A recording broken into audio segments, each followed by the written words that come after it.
Hi, இன்னைக்கு முட்டை பிரியாணி எப்படி செய்கிறதுன்ட்டு பார்க்கலாம். அரிசி வந்துட்டு நான் இந்த கிளாஸில் வந்துட்டு 3 கிளாஸ் எடுத்து வச்சுருக்கேன். தண்ணியில் ஊற போட்டு வச்சுருக்கேன். அரை மணி நேரம் தண்ணியில் ஊற வச்சுக்கோங்க. பாஸ்மதி அரிசி. அதுக்கு வந்து 6 முட்டை நான் வேக வச்சு எடுத்திருக்கேன். வேக வச்சு 2ஆக கட் பண்ணி வச்சுருக்கேன். மல்லி இலை கொஞ்சம், தயிர் 100 கிராம், நெய் கொஞ்சம் எடுத்துக்கலாம், ஒரு தக்காளி, 2 பெரிய வெங்காயம், கொஞ்சம் புதினா, எண்ணெய், மஞ்சத்தூள் கொஞ்சம்,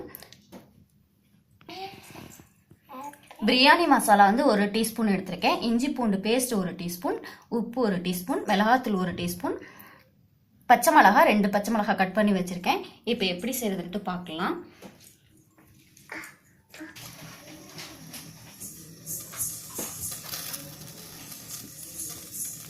இப்போ எண்ணெய் ஊற்றிக்கலாம்.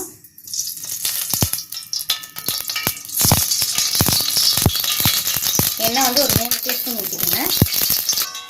எண்ணெய் வந்து சூடாயிடுச்சு. இப்போ வந்து வெங்காயத்தை போட்டு வதக்கிக்கலாம். ஃபஸ்ட்டு வெங்காயம் போட்டுக்கலாம். பிரியாணி மசாலா வந்து நான் வீட்டிலே ரெடியூஸ் பண்ண மசாலா, அதனால் வந்து ஸ்பைசஸ்லாம் வந்து போட்டு தாளிக்க வேண்டாம்.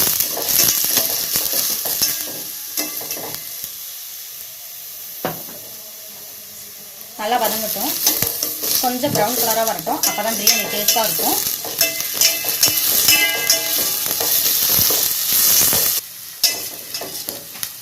வெங்காயம் வந்து நல்லா வதங்கிடுச்சு. இப்போ வந்து இஞ்சி பூண்டு பேஸ்ட்டு சேர்த்துடலாம்.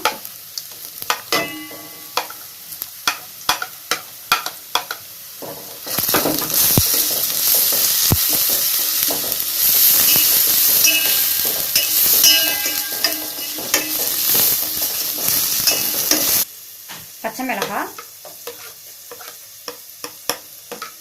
இதை நல்லா மிக்ஸ் பண்ணிடுங்க.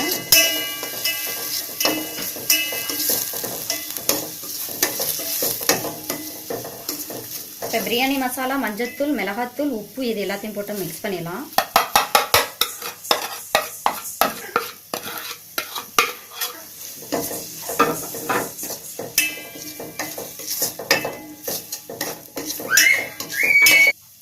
அடுத்து வந்து மல்லி இலை, புதினா இதையும் நல்லா மிக்ஸ் பண்ணி விடுங்க.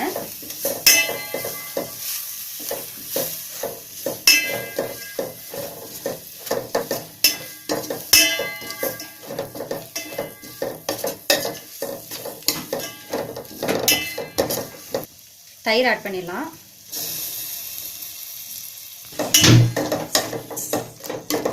நல்லா மிக்ஸ் பண்ணி விடுங்க.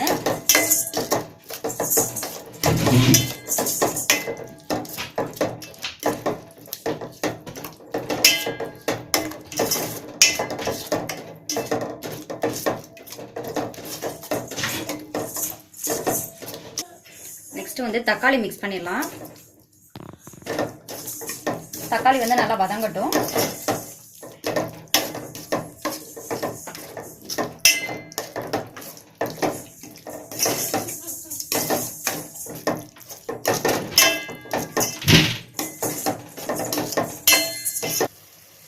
தக்காளி நல்லா வதங்கிடுச்சு. இப்போ இதோட வந்து தண்ணி ஆட் பண்ணிடலாம். 1 கிளாஸ் பாஸ்மதி அரிசிக்கு 1.5 கிளாஸ் தண்ணி. நான் இப்போ 3 கிளாஸ் அரிசி எடுத்திருக்கேன், அதனால 4.5 கிளாஸ் தண்ணி ஆட் பண்ணுறேன்.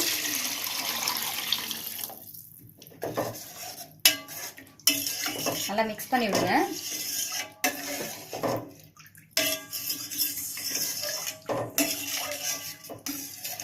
இது வந்து கொதிக்கட்டும், ஒரு கொதி வரட்டும். நல்லா கொதிச்சிருச்சு. இப்போ வந்து இதில் வந்து அரிசி ஆட் பண்ணிடலாம்.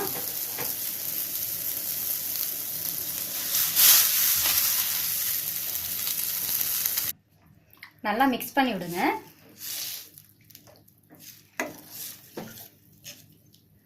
இப்போ வந்து உப்புலாம் நீங்கள் செக் பண்ணிக்கோங்க, தேவைப்பட்டா சேர்த்துக்கோங்க. இப்போ வந்து கொஞ்சம் மீடியமில் வச்சுக்கோங்க. மூடி போட்டு நல்லா வேக விடுங்க. ஒரு 10 மினிட்ஸ் வெந்த பிறகு நீங்கள் பாருங்கள் எப்படி இருக்குன்ட்டு. அதுக்கப்புறம் வேணும்னா தண்ணி இருந்துச்சுன்னா நான் கொஞ்சம் சிம்மில் வச்சு நீங்கள் வேக விட்டுக்கலாம். பார்க்கலாம், நம்ம 10 நிமிஷம் கழிச்சு எப்படி இருக்குன்ட்டு பார்க்கலாம். சிம்மில் வச்சுக்கோங்க. சிம்லே வேண்டாம், ஃபுல்லே வேண்டாம், கொஞ்சம் நார்மலாக வச்சுக்கோங்க. மறுபடியும் ஒரு பேன் வச்சுக்கோங்க. இதில் எண்ணெய் கொஞ்சம் சேர்த்துக்கோங்க. முட்டைக்கு மசாலா சேர்க்கலாம்.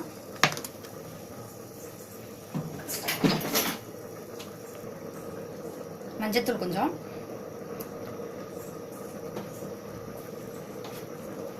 மிளகாத்தூள் கொஞ்சம் சேர்த்துக்கோங்க.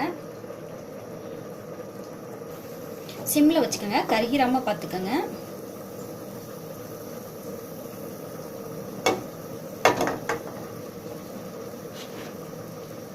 இப்போ இதில் வந்து முட்டையை போட்டுடலாம்.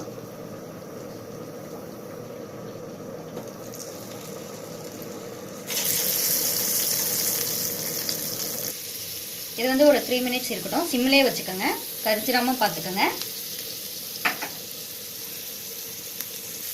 இப்போ மறு சைடு திருப்பி போட்டுக்கலாம். இது வந்து ஒரு 2 மினிட்ஸ் இருந்தால் போதும்.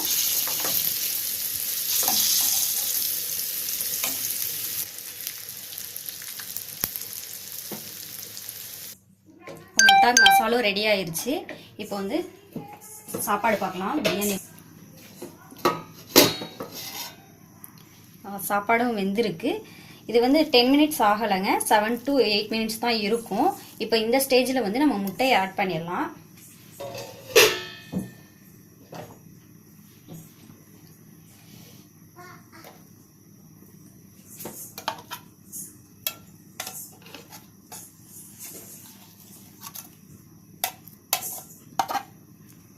இதை கொஞ்சம் நல்லா மிக்ஸ் பண்ணி விடுங்க.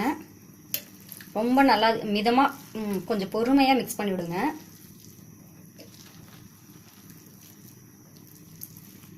இது வந்து இப்போ முட்டையை மிக்ஸ் பண்ணியாச்சு. இது ஒரு 5 மினிட்ஸ் வந்து சிம்மில் வச்சுக்கோங்க. மூடி போட்டுடலாம். சிம்மில் வச்சுக்கோங்க. 5 மினிட்ஸ் ஆயிடுச்சுங்க. சாதம் பாருங்கள் நல்லா தனித்தனியாக இருக்குது. இப்போ இந்த ஸ்டேஜில் வந்து நம்ம 2 ஸ்பூன் நெய் ஆட் பண்ணிக்கலாம்.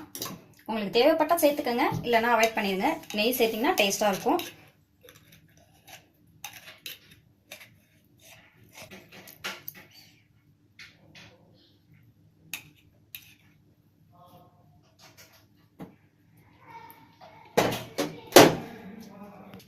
முட்டை பிரியாணி ரெடி ஆயிடுச்சு. நீங்களும் உங்கள் வீட்டில் ட்ரை பண்ணி பாருங்கள். இந்த வீடியோ பிடிச்சிருந்துச்சுன்னா சப்ஸ்கிரைப் பண்ணுங்கள். நன்றி.